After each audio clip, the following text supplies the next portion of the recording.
The JDM car market has exploded in recent years, making it harder for enthusiasts to get their hands on some of the most iconic Japanese sports cars, the ones that we all want.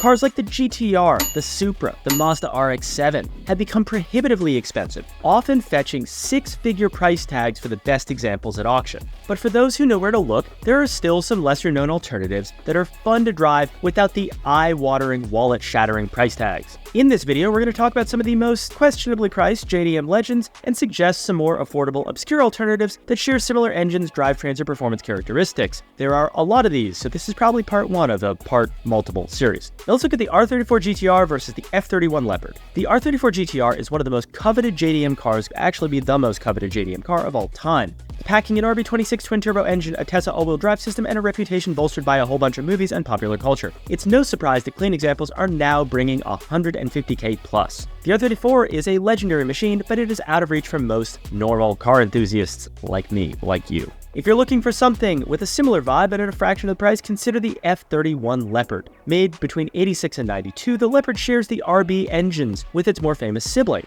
The Leopard came with the RB20 DET, which is but that means that the RB25 and the RB26 will fit in the engine bay, which is food for thought.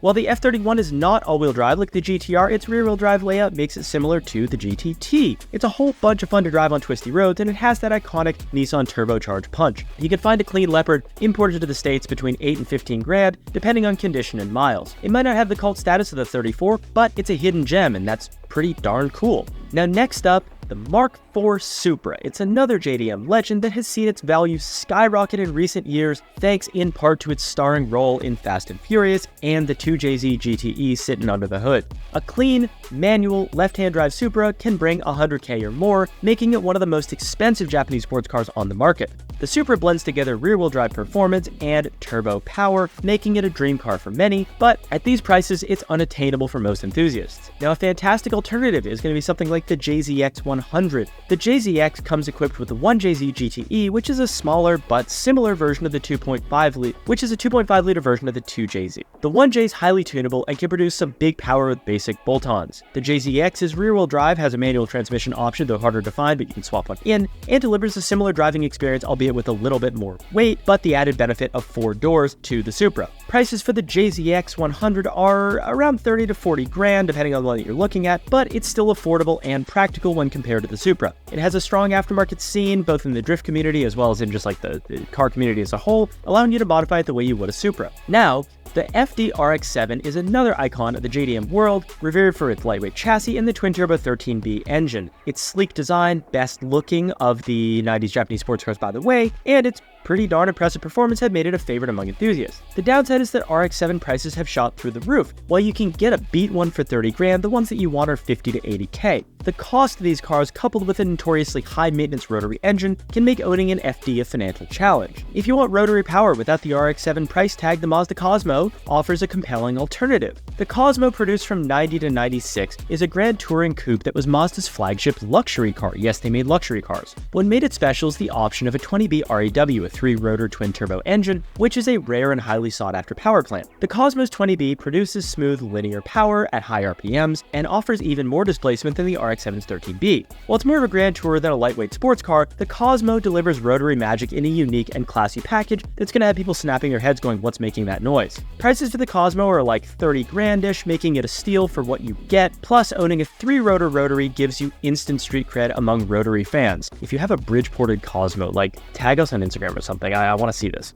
Now, the Lancer Evo 6, 7, 8, 9, heck, all of them except the 10, is one of the most revered rally-inspired cars ever made. They're packing a 4G63T under the hood, all-wheel drive, and aggressive styling. They are unicorns in the JDM sports car world. Prices for clean examples, you can get a beat one for 20 grand, you can get a nice one for 40, everywhere in the middle. Now, instead, check out the GALANT VR4. It's a lesser known but equally capable alternative. The VR4 shares the 4G63 and comes with all-wheel drive and a manual transmission. It was originally developed as a, I can never say this word, homologation model for Group A rally. The GALANT VR4 has serious rally pedigree, even if it's wrapped in an understated four-door taxi-looking sedan body. The VR4 GALANT can be had for a fraction of the price of an Evo, with prices bringing around like 15-20 grand depending on the condition. It doesn't have the flash of the Evo, but it's just as capable, literally identically as capable when it comes to performance, and it's a true under-the-radar sleeper status JDM car. Now,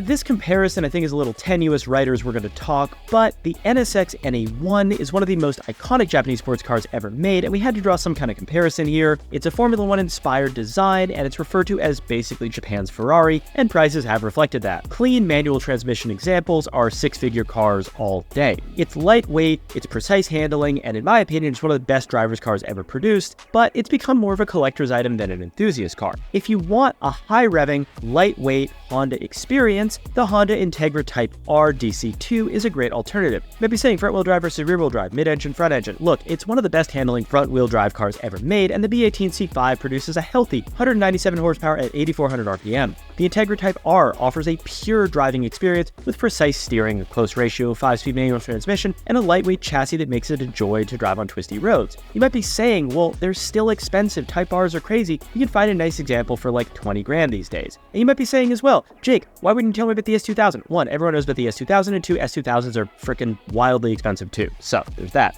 The Type R does not have the exotic status of the NSX, but when it comes to pure driving pleasure, the two cars are a straight line comparison. The rising price of iconic JDM sports cars like the R34 GT-R, the Mark IV Supra, and the FD RX-7 have made them out of reach for many enthusiasts, which really sucks. However, with a bit of creativity, you can still find JDM cars that share similar engines, drivetrains, or driving characteristics without requiring you to take out a loan or sell a kidney.